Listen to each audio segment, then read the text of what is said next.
Hey guys, my name is Ismos and welcome to Top Channel 1-on-1. So today we're going to be looking at how to create a forest scene in Blender. So Andrew Price of Blender Guru just released a very well detailed forest tutorial, and I drew inspiration from that to create my own scene. So you might see a few of the same techniques he's using here. If you want to watch or learn from a very well detailed tutorial, you can just watch his tutorial. I'll be leaving a link in the description to that tutorial. But here I'm just drawing some inspiration from his tutorial and creating my own scene. My scene is not going to have the same intricacies like his. I won't be very careful on my plant placement, knowing what kind of plants to use for the environment that I'm creating here. I'm just throwing around vegetation that I think is going to look good in the composition. And I'm also using the scatter add-on. All links are going to be in the description. I'm using the scatter add-on and the polygonic botanic add-on, which is a library of vegetation. Creating vegetation or plants can take a lot of time to do if you want to have good results. So what I wanted to do is start with the simplest parts of the scene, and that was the water. I just saw that I have some progress in the scene, because whenever you have a blank canvas or a blank 3D space, it can seem intimidating to start from a blank 3D space to a full completed scene as you envision it in your mind. So I start with simple things so that I can know that I have something on the ground, and then I can build on that. So here I'm just creating the terrain with a sculpt brush, tracing out a riverbed and the river itself.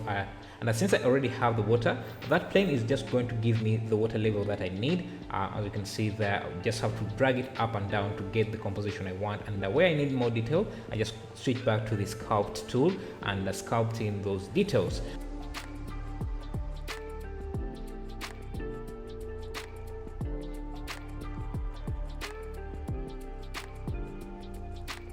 So for the material, I wanted a blend of gravel or dirt with grass and grass. So what I used is a mix of two PBR shaders, one for the grass and one for the mud texture. You can see here is the mud texture, and to blend them I created a mask from the normal map of the object using the geometry node to have different parts where the rocks are going to be and where the green vegetation is going to be, or where any grass is going to be.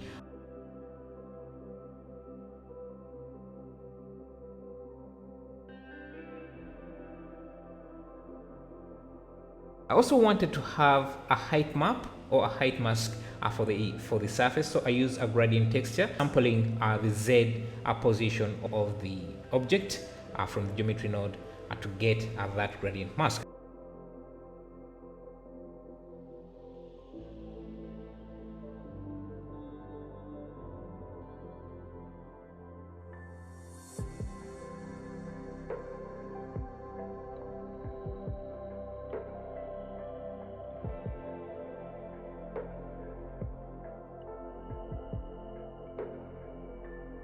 So I duplicated what I had created in the environment for the terrain and scaled it up and pushed it back in the background just to extend my environment just a bit.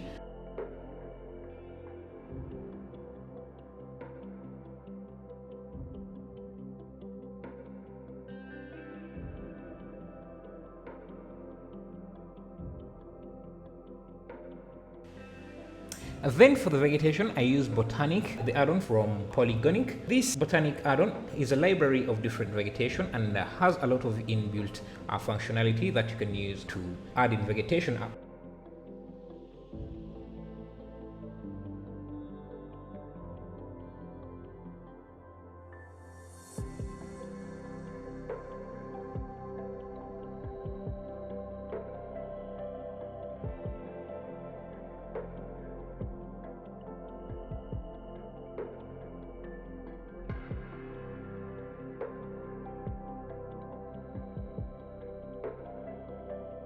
I also wanted to have some volumetric fog, so I added a cube and scaled it to fit the scene and gave it a volumetric shader. This also helps mask empty parts of my scene that I didn't want to spend a lot of time working on.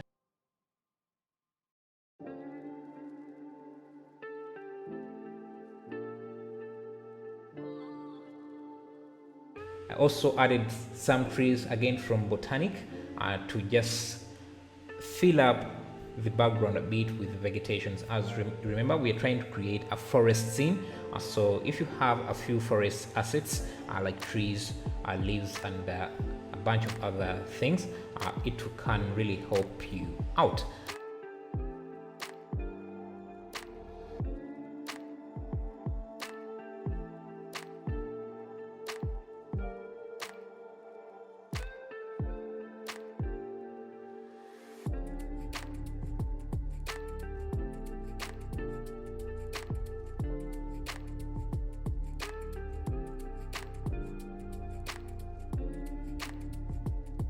I used this scatter add-on to add in those smaller trees because I think they had a lot of nice smaller trees for this that worked well in this scene, as you can see there. So some small bushes and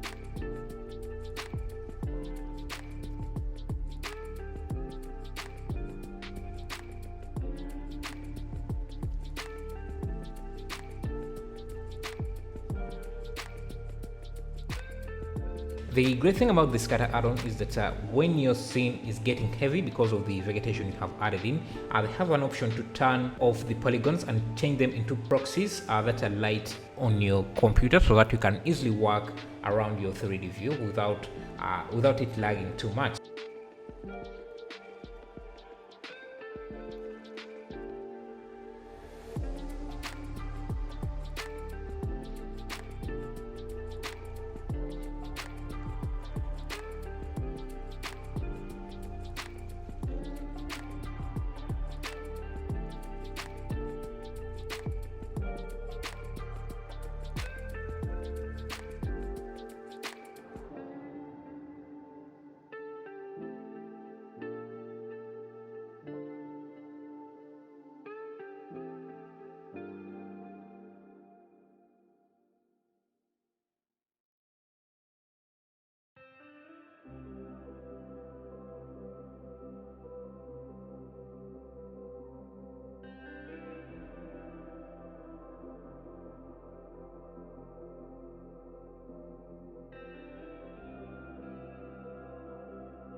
So I did a lot of experimenting in this scene, so I'll just leave that to play, and you can find all the links and vegetations that I use in the link in the description. And yeah, thank you.